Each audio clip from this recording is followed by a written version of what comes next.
दोस्तों, हर कोई आपसे बात करने के लिए तरसेगा। बस इन 10 जगहों पर हमेशा चुप रहने का प्रयास करें। लेकिन वह 10 जगह जहां आपको चुप रहना है, वह बताने से पहले हम आपको महात्मा बुद्ध के अनुसार मौन रहने के 10 फायदे बताएंगे और उसके बाद आपको एक महात्मा बुद्ध की शांत रहने के ऊपर रहस्यमय कहानी बताएंगे, जिससे आपको मौन की शक्ति का एक अनोखा रहस्य मालूम पड़ सके।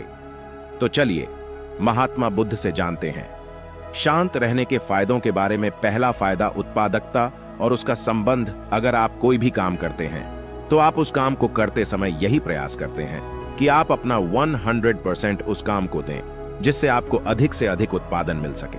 लेकिन अगर आपको काम करने के दौरान अनेकों प्रकार के नकारात्मक विचार घेर ले या आपके आसपास से बहुत शोर आए, उस अवस्था में आप कभी भी अपना 100% उस काम को नहीं दे पाएंगे। साथ ही आप कभी भी अच्छी उत्पादकता की उम्मीद भी नहीं कर सकते हैं। इसलिए मौन रहने पर आपको यह सहूलियत मिलती है कि आप अपने विचारों पर कंट्रोल कर पाएंगे और अपने काम को अच्छे से अंजाम दे पाएंगे। और दूसरा फायदा, मौन आपको अधिक धैर्यवान बनाता है। मौन आपको अपने लक्ष्य की तरफ बढ़ाने में सहायता करता है। वह आपको उन चीजों से दूर रखता है जिनसे आपका ध्यान भटक सकता है। साथ ही वह आपको अपने लक्ष्य की तरफ बढ़ने में और अधिक धैर्यवान बनता है। अगर आप लगातार मौन रहने का अभ्यास करते हैं तो आप पाएंगे कि आपके भीतर एक ठहराव आ गया है, जिसके कारण आप पहले से ज्यादा स्थिर और धैर्यवान बन गए हैं। तीसरा फायदा, अपने सहज प्रवृत्ति को बढ़ावा दें। आप जब शांत रहना सीख जाते हैं, उसके बाद से ही आप अपने मन की गहराइयों में उतरते हैं, जहां से आप अपनी सहज प्रवृत्ति को जान पाते हैं। आपकी सहज प्रवृत्ति से मतलब है कि आपकी प्राकृतिक प्रवृत्ति क्या है, न कि वो बनावटी जिसको आप आज तक दिखाते फिरते थे। इसलिए खुद को जानने के लिए मौन रहना बहुत जरूरी है, ताकि आप नकारात्मक विचारों से बच सके। मौन के द्वारा आपको बस शांत रहने की लगातार प्रैक्टिस करते रहनी है और आप निश्चित रूप से उस अवस्था में भी पहुंच सकते हो जहां पर से आपको खुद की सहज प्रवृत्ति को जानने का मौका मिलेगा। तो चौथा फायदा, मौन के द्वारा जागरूक होना। जब तक आप मौन नहीं होते, तब तक आप जागरूक नहीं हो सकते हैं। जब आप चुप होते हो, तभी आपकी चेतना आपसे संवाद करना शुरू करती है, जिसके बाद आप जागरूकता की ओर बढ़ते जाते हो। इसीलिए जागरूक होने के लिए यह बहुत आवश्यक है कि आप निरंतर मौन होने का प्रयत्न करते रहे। एक बार जब आप इसका पूर्ण अभ्यास कर लेते हैं, तब आप अपने काम को पहले से ज्यादा जागरूक तरीके से करेंगे, जिससे आपका काम पहले से बेहतर गुणवत्ता का होगा। पांचवा फायदा, मौन आपको बेहतर समझने में मदद करता है। जब आप मौन हो जाते हैं, तब आप खुद को बहुत बेहतर तरीके से समझ पाते हैं, क्योंकि इस समय आपको वह बाहर का शोर सुनाई नहीं देता। छठा फायदा, मौन के माध्यम से अपनी रचनात्मकता को बढ़ाए हर व्यक्ति में कोई ना कोई खास बात जरूर होती है, लेकिन अधिकतर समय ऐसा देखा गया है कि लोग धरातल पर अपने टैलेंट को रचनात्मकता के अभाव के कारण नहीं उतर पाते हैं। इस कारण वह हमेशा संघर्ष ही करते रहते हैं। इसलिए अगर आप भी अपने टैलेंट को सबको दिखाना चाहते हैं, तो आपको मौन होना सीखना पड़ेगा। तभी आप अपने टैलेंट को पब्लिश कर पाएंगे और दूसरों को दिखा पाएंगे। इसके साथ ही साथ रचनात्मकता होने पर आप मौन की एक अवस्था और पार कर लेंगे, जहां पर आपको केवल सुकून मिलेगा। सातवां फायदा, मौन आपके तनाव और दबाव को कम करने में सहायता करता है। कई बार हम बहुत ज्यादा टेंशन और परेशानी में होते हैं, जिस कारण से हमको समझ नहीं आता कि इससे बाहर कैसे निकले, और बहुत कोशिश करने के बाद भी हम उससे नहीं निकल पाते हैं। वजह होती है गलत माहौल और मौन का अभाव। एक बार जब आप उस माहौल को छोड़कर किसी शांत माहौल में आते हैं जहां पर मौन हो, तब आप बहुत शांत और हल्का महसूस करते हैं। इसलिए कोशिश करें कि आप अधिक से अधिक समय तक मौन रहे, जिससे आपको तरह तरह की परेशानी से निजात पाने में सहायता मिलेगा। आठवां फायदा, मौन रहने पर आप ध्यान केंद्रित कर सकते हैं। इसमें कोई संदेह नहीं कि जब भी हम ध्यान लगाते हैं, तब हमें अपने ध्यान लगाने के लिए किसी खास जगह की जरूरत होती है, जहां पर किसी भी तरह का शोर शराबा ना हो और हम अच्छे से ध्यान लगा सके। यहां पर ध्यान लगाने से मतलब है कि आपको हमेशा अपने काम में मन लगाए रखना है, और यह तभी होगा जब आपका ध्यान पूरा आपके काम पर केंद्रित होगा। इसलिए सदैव कोशिश करें कि आपका अधिक समय मौन में बीते। मौन रहकर आप बहुत कुछ हासिल कर सकते हैं। नौवां फायदा, मौन रहने पर ऊर्जा की खपत कम होती है। व्यक्ति जब भी मौन रहेगा, तो यह निश्चित है कि उसकी ऊर्जा कम खर्च होगी। वो अपनी ऊर्जा को जितना बचाएगा, उसको उतने अधिक लाभ होंगे। वह उस बची हुई ऊर्जा को किसी अन्य काम में लगाकर अपना समय बचा सकता है। आप आज के समय में जितनी ऊर्जा बचाएंगे, आपको उतने ही लाभ भी मिलेंगे। इसलिए जवान लोगों को बुजुर्गों के मुकाबले अधिक वरीयता दी जाती है। क्योंकि उनमें ऊर्जा अधिक होती है। इस ऊर्जा को आप भी हासिल कर सकते हैं। बस आपको चाहिए कि आप मौन को अपनी जिंदगी का हिस्सा बना लें। 10वां फायदा, मौन आपको आपके उद्देश्य ढूंढने में सहायता करता है। किसी भी व्यक्ति के लिए उसका उद्देश्य बहुत आवश्यक होता है। जिसके पास जीवन का उद्देश्य नहीं होता, उसका जीवन नीरस होता है। उसका जीवन एक गतिहीन और दिशाहीन गाड़ी के समान है जो कहीं भी जा सकता है। इसलिए जीवन में एक उद्देश्य होना बहुत महत्वपूर्ण है और मौन आपको सहायता करता है। इस उद्देश्य की प्राप्ति करने में आपको अपने उद्देश्य को ढूंढने और उसको प्राप्त करने के लिए निरंतर मौन का अभ्यास करना है। तो चलिए बढ़ते हैं हमारे 11 और आखिरी फायदे की तरफ। 11वां फायदा, मौन निर्णय निर्माण की क्षमता में वृद्धि करता है। कई बार ऐसा होता है कि हम कोई निर्णय लेना चाहते हैं, लेकिन हमें समझ नहीं आता कि किस प्रकार से अपना निर्णय लें। वो कौन कौन से आयाम हैं जिनको ध्यान में रखकर अपने निर्णय तक पहुंचना है। ऐसी स्थिति तब बहुत उभर के आ सकती है जब हमने मौन रहने की ट्रेनिंग ना ली हो। इसलिए अगर आप चाहते हैं कि आप एक अच्छे निर्णयकर्ता बने, तो आपके लिए यह बहुत महत्वपूर्ण हो जाता है कि आप मौन रहने की अधिक से अधिक प्रैक्टिस करें और स्वयं को बेहतर बनाए। जीवन में मौन रहने का कितना महत्व है और इसके क्या क्या फायदे, इसको हमने इस वीडियो में बताने का प्रयास किया है। इस वीडियो में मौन रहने के बारे में कहा गया है, लेकिन इसका यह मतलब नहीं है कि आपको किसी भी स्थिति में कुछ भी नहीं बोलना है। जहां जरूरत हो वहां पर आपको बोलना है, लेकिन अपने शब्दों पर ध्यान रखकर कभी भी जल्दबाजी में कुछ ऐसा ना बोल जाए जिसके बाद आपको पछतावा करना पड़े। आप अपने जरूरत के हिसाब से बोल सकते हैं, लेकिन उतना ही जितना आवश्यकता है। अनावश्यक बातों को बोलने से बचे। इस वीडियो में बताए गए बिंदुओं पर अगर आप काम करेंगे और मौन रहने का अभ्यास जल्द से जल्द शुरू कर देंगे, तो आपको इसके बहुत सारे लाभ देखने को मिलेंगे। तो चलिए अब हम जानते हैं कि किन किन 10 जगहों पर आपको चुप रहना है। पहला नियम, बिना तथ्य के ना बोले। अगर आपके पास कोई तथ्य नहीं है तो वहां चुप रहने में ही भलाई है।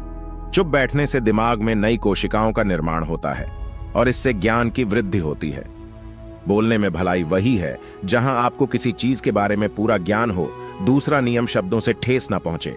अगर आपके शब्द किसी को मानसिक ठेस पहुंचा रहे हैं तो वहां चुप हो जाना चाहिए। कमजोर व्यक्ति के बारे में कुछ भी बोलकर आप महान नहीं बन सकते। महान आप किसी कमजोर का साथ देने में बनेंगे। तीसरा महत्वपूर्ण नियम, पवित्र वस्तुओं का अपमान ना करें। कोई वस्तु आपके लिए अपवित्र है और वही वस्तु दूसरों के लिए पवित्र है, तो वहां आपको चुप रहना चाहिए। अनादर हमें किसी भी चीज का नहीं करना चाहिए, चाहे वह किसी इंसान को लेकर हो या फिर किसी धर्म को लेकर। अपमान करने से आप महान नहीं बन सकते। चौथा नियम, क्रोध में रहे। चुप चुप रहना आदर या सम्मान देने की निशानी होती है। इससे ना कोई छोटा होता है और ना ही बड़ा। अगर आपको क्रोध आ रहा है तो आप या तो वहां से किसी का अनादर किए बिना चले जाए या फिर चुप रहे। क्रोध करने से आपके रिश्ते खराब होंगे। क्रोध करने से हमेशा क्रोध करने वाले व्यक्ति का ही बुरा होता है। पांचवा नियम, मुद्दे से आपका कोई संबंध ना हो। अगर आपका किसी मुद्दे से कोई संबंध ना हो तो वहां आपका चुप रहना बनता है। बिना किसी वजह अगर आप दूसरों के मुद्दों पर बोलेंगे तो यह आपके लिए अनिष्टकारी रहेगा। इसमें सिर्फ आपका नुकसान ही है। छठा नियम, शब्दों से किसी मित्र को हानि ना हो।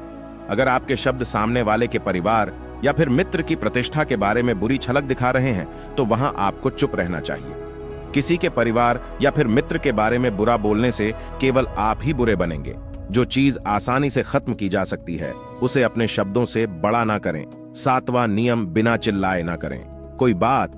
अगर आप बिना चिल्लाए कोई बात नहीं कह सकते तो वहां आपका चुप रहने में ही भलाई है।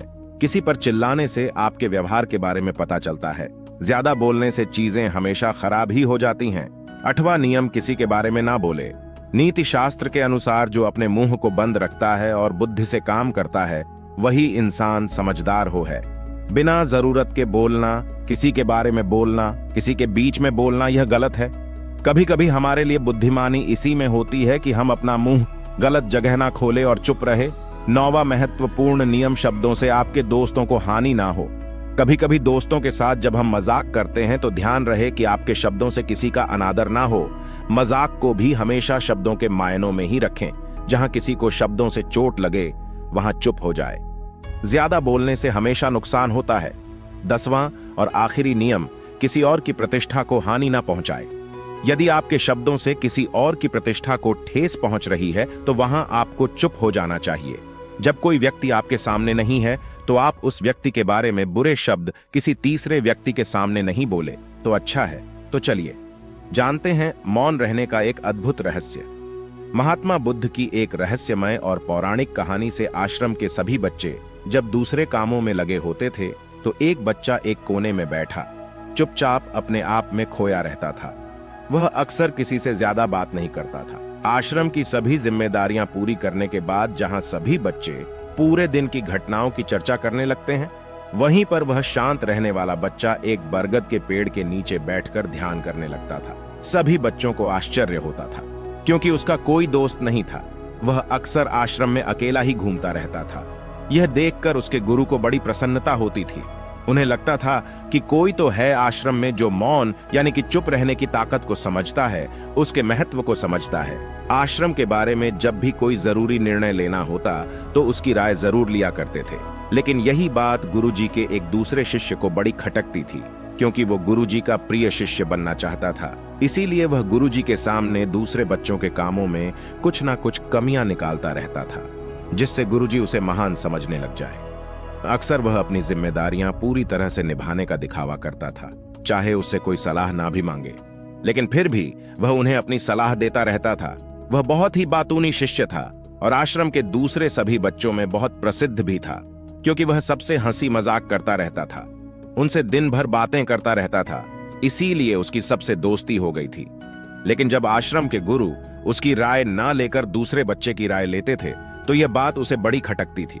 उसे यह लगता था कि वह उस दूसरे बच्चे से ज्यादा बुद्धिमान है, लेकिन गुरुजी फिर भी उसकी तरफदारी करते हैं। ऐसा नहीं था कि गुरुजी को बातूनी शिष्य के स्वभाव के बारे में पता नहीं था, लेकिन गुरुजी उसे अपने तरीके से सीख देना चाहते थे ताकि उसकी ज्यादा बोलने की आदत, दिखावा करने की आदत, दूसरों में कमियां निकालने की आदत हमेशा हमेशा के लिए खत्म हो जाए और वह मौन रहकर ध्यान की गहराइयों को छू पाए। असल में हर सच्चे गुरु की यही इच्छा होती है। वह किसी तरीके से उस बातूनी शिष्य को एहसास कराना चाहते थे कि चुप रहने से ही उस असीम सत्य को जाना जा सकता है। उस विराट का एहसास चुप होकर ही किया जा सकता। एक दिन गुरुजी को एक तरीका सूझा। उन्होंने आश्रम के सभी बच्चों को अपने पास बुलाया और कहा कि मैं तुम सभी को 2 हिस्सों में बांटकर अलग अलग गांवों में भिक्षा मांगने के लिए भेज रहा हूं और जो भी 2 बच्चे सबसे ज्यादा भिक्षा मांग कर लाएंगे उन दोनों को आश्रम की सभी जिम्मेदारियां निभाने का मौका दिया जाएगा। अपनी बात जारी रखते हुए गुरुजी ने बताया कि भिक्षा मांगने से हमारा अहंकार खत्म होता है, इसीलिए हर शिष्य पूरे मन से भिक्षा मांगे। कोई भी इस काम को औपचारिकता में ना ले, वरना तो वह अपने जीवन का बहुत बड़ा ज्ञान खो देंगे। गुरुजी ने जानबूझकर बातूनी शिष्य और चुप रहने वाले शिष्य की जोड़ी बना दी। बातूनी शिष्य के मन में सिर्फ एक ही बात चल रही थी कि इस बार उसे मौका मिला है और इस बार वह गुरुजी को दिखा देगा कि वह चुप रहने वाले शिष्य से कितना ज्यादा प्रतिभावान है। दोनों शिष्यों ने आपस में अपनी सहमति से निर्णय लिया कि दोनों गांव के अलग अलग जगह से भिक्षा मांगना शुरू करेंगे ताकि भिक्षा मांगने का काम जल्दी खत्म किया जा सके। चुप रहने वाला शिष्य हर द्वार पर जाकर अपने हाथ जोड़कर अपना भिक्षा का पात्र उनके सामने कर देता था। उसके चेहरे पर एक सादगी और उसकी आंखों में एक एकांत होता था जिससे भिक्षा देने वाले उसे भिक्षा देकर अपने आप को अनुग्रहित समझते थे। वहीं पर दूसरा बातूनी शिष्य हर द्वार पर जाकर उनको कुछ ना कुछ ज्ञान देने लगता था जिससे ज्यादातर लोग उसे बिना भिक्षा दिए ही लौटा देते थे।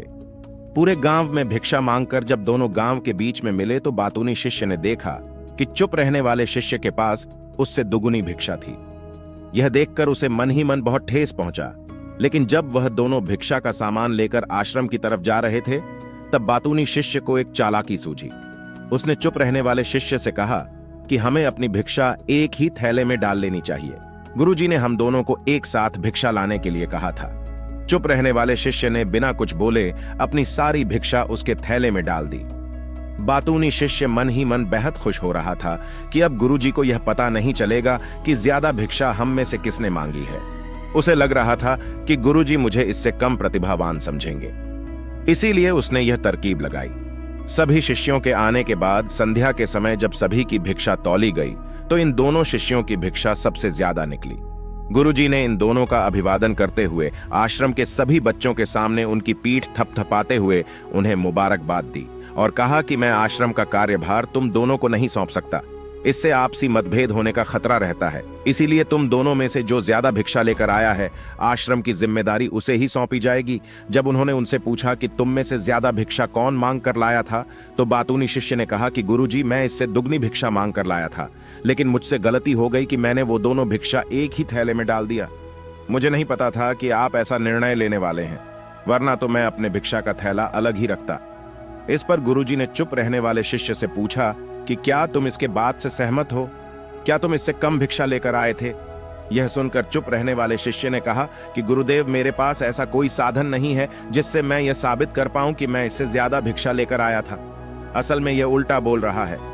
दोगुनी भिक्षा तो मैं लेकर आया था, यह मुझसे आधी भिक्षा लेकर आया था, और इसी ने ही मुझसे भिक्षा एक थैले में डालने की बात कही थी। आश्रम से कुछ दूरी पर एक पहाड़ी थी, जिसके पीछे सूरज अभी अभी संध्या के समय ढल रहा था। गुरुजी को तो पता था कि सच कौन बोल रहा है, लेकिन बाकी बच्चों के सामने सच साबित करने के लिए उन्होंने उन दोनों से एक सवाल पूछा कि पीछे पहाड़ी पर तुम्हें क्या दिखाई दे रहा है? यह सुनकर बातूनी शिष्य झट से बोल पड़ा कि गुरु, पहाड़ी के पीछे सूरज अपना रंग बिखेर रहा है। आसमान में लालिमा छाई हुई है। यह बहुत ही सुंदर दृश्य है। वह तो और भी बहुत कुछ कहना चाहता था, लेकिन गुरुजी ने उसे चुप करते हुए दूसरे शिष्य से जवाब जानने के लिए जब उसकी तरफ देखा तो उसकी आंखों में आंसू भरे हुए थे। श्रद्धा, भक्ति और प्रेम से उसकी आंखें भर आई थीं। गुरुजी को उससे पूछने की जरूरत ही नहीं पड़ी। गुरुजी ने सभी बच्चों को संबोधित करते हुए कहा कि मैंने सवाल किया था कि ये पहाड़ी के पीछे तुम्हें क्या दिखाई दे रहा है? ज्यादातर लोगों को यही दिखाई देगा कि एक बहुत सुंदर दृश्य है, लेकिन मजे की बात यह है कि सुंदरता बोलकर नहीं बताई जा सकती, उसे महसूस किया जा सकता है, और सामने वाला उस सुंदरता को आपकी आंखों में देख पाता है। चुप रहने वाले शिष्य की तरफ इशारा करते हुए गुरुजी ने कहा कि असल में सुंदरता इसी बच्चे ने देखी है। दूसरे बच्चे ने सिर्फ सुंदरता की व्याख्या की है, लेकिन इसने वास्तविकता में उस सुंदरता को महसूस किया है। अपने आप को ऊंचा दिखाने की सभी कोशिशें नाकाम होता देख बातूनी शिष्य वहीं पर फूट फूट कर रोने लगा। उसको चुप कराते हुए गुरुजी ने कहा कि बेटा, मुझे पहले से पता था कि तुम झूठ बोल रहे हो, लेकिन मैं तुम्हें उस झूठ का एहसास कराना चाहता था। सभी बच्चों को संबोधित करते हुए गुरुजी ने बताया कि शब्द जाल की तरह होते हैं। हमारे ज्यादा बोलने की वजह से बहुत सारी समस्याएं पैदा होती हैं। जब कोई आदमी एक बात को बढ़ा चढ़ाकर बोल देता है तो उसे सिद्ध करने के लिए वह शब्दों के जाल में फंसता चला जाता है, और इसी वजह से अंतर्मुखी होने की बजाय वह बहिर्मुखी होता चला जाता है। वहीं पर जिस भी व्यक्ति को अपनी अंतर यात्रा करनी होती है, उसे सबसे पहले चुप रहना सीखना होता है। जरूरत से ज्यादा बोलना या फिर हर वक्त बोलते ही रहना, यह सब हमारी अंतर यात्रा में बाधा बन जाती है। जब आप चुप रहने का अभ्यास करते हैं तो आप अपने साथ वक्त बिताने लगते हैं, जिससे कि आप अपने एकांत को जान पाते हैं। और एक बार अगर मन में एकांत स्थापित हो जाए तो आपकी आंखों में, आपके चेहरे पर वह सादगी की वो एकांत, वो स्पष्टता की झलक, सब कुछ सामने नजर आने लगती है। कुछ साबित करने को नहीं रह जाता, कुछ बताने को नहीं रह जाता, सब कुछ आंखों में देखा जा सकता है। चुप रहने वाले शिष्य की तरफ इशारा करते हुए गुरुजी ने कहा कि अभी जो दृश्य इस बच्चे ने देखा, वह ज्यादा बोलने वाला आदमी कभी नहीं देख पाएगा। वह अपनी बुद्धि से तर्क वितर्क करता रहेगा कि उसे क्या क्या दिखाई दे रहा है, लेकिन उसमें से वह महसूस कुछ भी नहीं कर पाएगा। उसे दिखाई दे जाएंगे पहाड़, सूरज या फिर उसकी लालिमा, लेकिन उस सुंदरता को, उस विराट को वह कभी नहीं देख पाएगा। अगर चुप रहने की कला सीखनी है तो तुम्हें सबसे पहले एक बात ध्यान रखनी होगी कि तुम्हें किसी को भी प्रभावित करने की कोशिश नहीं करनी है। ज्यादातर लोग इसी वजह से ज्यादा बोलते हैं, क्योंकि वह दूसरों को प्रभावित करना चाहते हैं, अपने आप को साबित करना चाहते हैं, और उस साबित करने के चक्कर में वो शब्दों के जाल में फंसते चले जाते हैं, और धीरे धीरे वही उनकी आदत बन जाती है। अगर कोई व्यक्ति दूसरों को प्रभावित करना चाहता है तो वह कितने लोगों को प्रभावित कर पाएगा, उसकी यह भूख बढ़ती जाएगी, और वहीं संसार में सभी को कर भी प्रभावित नहीं कर पाएगा। इसलिए यह समझने की बात होती है कि बहिर्मुखी होने की बजाय हमें अंतर्मुखी होकर अपने आप को समझ सकते हैं। अपनी बातों को खत्म करते हुए गुरुजी ने अपना आखिरी संदेश दिया। उन्होंने बताया कि अगर कोई व्यक्ति ज्यादा समय तक चुप नहीं रह सकता तो उसे थोड़े समय से अभ्यास करना चाहिए। निश्चित संकल्प लेकर किसी व्रत की भांति दिन में कुछ समय, या फिर हफ्ते में कुछ समय, या फिर एक दिन चुप रहने का अभ्यास जरूर किया जाना चाहिए। इससे हमारी चुप रहने की आदत धीरे धीरे खुद ब खुद चला जाता है। उसके बाद हमें प्रयास नहीं करना पड़ता। बल्कि हमारा मन आनंद की तरफ अपने आप बढ़ता चला जाता है। चुप रहने की कला सीखने के बाद आपकी बुद्धिमानी और आपकी स्पष्टता दोनों में बहुत ज्यादा फायदा होगा। वास्तविकता में जिसे दर्शन कहते हैं वह मौन रहकर ही किया जा सकता है। इसके बाद सभी बच्चों से कुछ समय चुप रहने का संकल्प लेकर गुरुजी ने अपनी बात खत्म कर दी और सभी बच्चे अंत में रात्रि का भोजन करने के लिए एक साथ भोजन कक्ष में पहुंचे। शांति के फायदे तो आपको पता चल गए।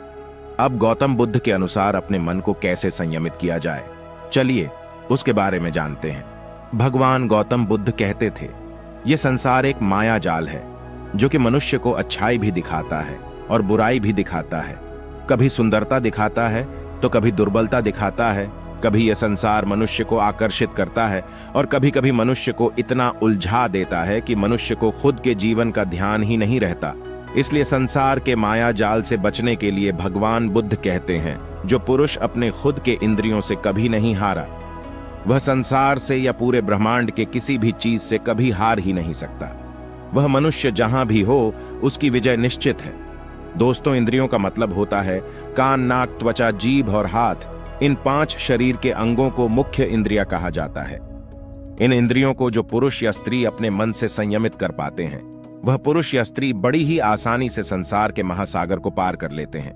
यानी कि किसी भी चीज से वह आकर्षित नहीं होते और अपना कर्म बड़े ही विश्वास के साथ करते रहते हैं। ऐसे ही मनुष्य संसार में या इस लोक में या परलोक में बार बार विजय होते रहते हैं। दोस्तों, चलिए जानते हैं कि हमारे मन को कैसे वश में किया जाए ताकि हम इस संसार के माया जाल में फिर से ना फंसे। भगवान बुद्ध कहते हैं, मन को वश में करने के लिए सबसे पहले आपको यह जानना होगा कि आपके शरीर से श्रेष्ठ आपकी इंद्रियां होती हैं। आपकी इंद्रियों से श्रेष्ठ आपका मन होता है और आपके मन से श्रेष्ठ आपकी बुद्धि होती है और अंततः बुद्धि से श्रेष्ठ आपकी आत्मा होती है और आत्मा से भी श्रेष्ठ परमात्मा होते हैं। तो अगर अपने मन को वश में करना है तो सबसे पहले अपनी बुद्धि में यह विचार करें कि मैं आज से बुरे कामों के बारे में नहीं सोचूंगा और अच्छे काम विश्वास से करता रहूंगा। दोस्तों, अगर आप बुरी आदतों के बारे में सोचोगे ही नहीं तो वह आदतें आपकी बुद्धि पर हावी नहीं होगी और आप कभी गलत काम नहीं करोगे। तो सबसे पहली बात तो यह है कि अपने बुद्धि में से बुरी आदतों को निकाल दो और अपनी बुद्धि में जो भी आपका काम है उस काम के बारे में विचार डालना शुरू कर दो। फिर आपकी बुद्धि आपके मन को आपके काम के बारे में संदेश देगी और मन सभी इंद्रियों को वश में करके आपके काम के ऊपर लगा देगा। तो इसी तरह से करते करते आपका मन एक दिन अवश्य ही वश में हो जाएगा। और जिस व्यक्ति का मन वश में हो जाता है उस व्यक्ति के मन में हमेशा ही भगवान वास करते हैं। तो देखा दोस्तों, मन को वश में करने के लिए सबसे पहले आपको अपनी बुद्धि को अपने काम के बारे में ज्ञान देना होगा और बुद्धि में से बुरी आदतों को बिल्कुल निकलना होगा, यानी कि उनके बारे में सोचना ही छोड़ना होगा। तब जाकर आप अपने मन को वश में अवश्य ही कर पाओगे। और जब आप पूर्णतः आप अपने मन को वश में कर लोगे तब आपके लिए सुख दुख, सर्दी गर्मी और मान अपमान सब एक जैसा होगा और आप इस दुनिया के माया से परे हो जाओगे। आपको कोई भी चीज आकर्षित नहीं कर पाएगी, उल्टा आपसे ही लोग आकर्षित होंगे और आप जैसा भी काम करते हैं लोग भी आपको देखकर वैसा ही काम करेंगे और लोगों को आप एक आकर्षित और बुद्धिमान मनुष्य लगोगे। इसलिए हमारे भागवत गीता में भगवान कृष्ण ने यह कहा है कि मन का सारा खेल है, मन के हारे हार है और मन के जीते जीत है। ऐसा ही हमारे भगवान बुद्ध ने और न जाने कितने सफल लोगों ने कहा है। भगवान बुद्ध ने कहा है कि जिसने अपने मन को वश में कर लिया है उसकी जीत को देवता भी हार में नहीं बदल सकते हैं। अर्थात मन को वश में करने का नाम ही आत्मसंयम है, जिसका अर्थ है अपने आप को वश में करना, अर्थात मन, वचन और कर्म पर अधिकार प्राप्त करना, ताकि शरीर से कोई अशुभ कार्य ना होने पाए, जिससे कोई अपशब्द ना निकले और मन में कभी अशुभ विचार ना उठने। यदि मनुष्य अपनी इंद्रियों का प्रयोग उचित ढंग से करता है तो ही उस मनुष्य को दूसरों को ज्ञान देने का अधिकार है। यदि उसका अपने मन पर अधिकार नहीं है, उचित और अनुचित का ज्ञान नहीं है, तो वह मनुष्य के पद से गिरकर अन्य योनियों में गिने जाने योग्य हो सकता है। एक कथन है कि हम जैसा सोचते हैं वैसा ही बन जाते हैं। वास्तव में यह विचार नहीं अपितु विचारों का संसार है। हमारी सोच और विचारों का प्रभाव हमारे मन पर गहरा असर छोड़ता है। मनुष्य के मन में विचार ही बार बार उभर कर आते हैं जो मनुष्य को दिशा देने का काम करते हैं। विचार ही मस्तिष्क को गति प्रदान करते हैं और गलत विचार क्रोध की ओर जाने को विवश करते हैं। यह हमारी भूल है कि हम सोचते हैं कि वचनों की कोई शक्ति नहीं है। संसार में जो भी हुआ, जो भी हो रहा है और जो भी होगा, सब हमारे कर्म के प्रभाव से हुआ है, और जो हो सकता है और आगे जो होगा वह कर्म की शक्ति से होता है, वह विचारों की शक्ति होती। यदि हमारे अंदर आत्म संयम नहीं है तो आत्मिक का धन हमारे हाथ नहीं आ सकता है। हम इंद्रियों के जाल में फंसकर पहले तो निर्मल होंगे, फिर अपमानित होते हुए पहले अपना अनिष्ट करेंगे और फिर किसी और का करेंगे। यह सच है कि जो लोग दूसरों के लिए सोचते हैं उनका मन विश्वासपूर्ण विचारों का स्रोत है। इसीलिए यदि बुराई से बचना हो तो अपनी दिशा को भलाई की और मोदश देना चाहिए। वास्तव में यदि आप जीतना ही चाहते हैं तो सबसे पहले आत्म संयम की आदत डाल लें, क्योंकि संयम का अर्थ ही है अपनी बिखरी हुई शक्तियों को निश्चित दिशा देना। मान लीजिए जिस कार्य को नहीं करना है और जब उसे ही करने के लिए मन आकर्षित करता है तो आप उसे प्रयास पूर्वक रोकने के लिए मन बना ले। उसे ही आत्म संयम कहते हैं। संयम का अर्थ है जब हम आकर्षणों की ओर जाने के लिए हमारा मन सहज रूप से रुक जाए। गांधी जी ने कहा था कि अनुशासन और बलिदान के बिना मुक्ति की आशा नहीं की जा सकती है। लेकिन यह बात भी सच है कि लोग अक्सर गुस्से में विवेक शून्य होकर तुरंत अपने आत्म संयम को गुस्से में खो देते हैं। यह सच है कि समय बीतने के साथ लोगों के आत्म संयम में भारी कमी आई है। इसके गंभीर परिणाम सामने भी आए हैं। इसीलिए आत्म संयम की उपयोगिता को किसी भी हाल में कम नहीं आंका जा सकता है। लेकिन यह भी सच है कि शुरुआत में आत्म संयम का मार्ग थोड़ा कठिन लगता है। अर्थात मन को वश में करने का नाम ही आत्म संयम है। मनुष्य को मिली हुई शक्तियों को निश्चित दिशा देना संयम कहलाता है। तो दर्शकों, उम्मीद है कि आपको मन को वश में करने का उपाय और शांति के फायदे और कहां-कहां आपको शांत रहना है, इसके बारे में इस वीडियो के माध्यम से पता चला होगा। और मुझे यह आशा है कि आप अवश्य ही अपने मन को वश में करोगे और जिंदगी के सभी क्षेत्रों में अवश्य ही सफल होकर अपने परिवार का नाम रोशन करोगे। ऐसी ही और गौतम बुद्ध की प्रेरणादायक सीख लेने के लिए हमारे चैनल को फॉलो करें, और यह वीडियो आपको पसंद आया हो तो हमारे चैनल को सब्सक्राइब कीजिए और इस वीडियो को एक लाइक कीजिए, और इस वीडियो को जितना हो सके उतना अपने दोस्तों के साथ शेयर करें। मिलते हैं हमारे अगले वीडियो में। नमो बुद्धाय।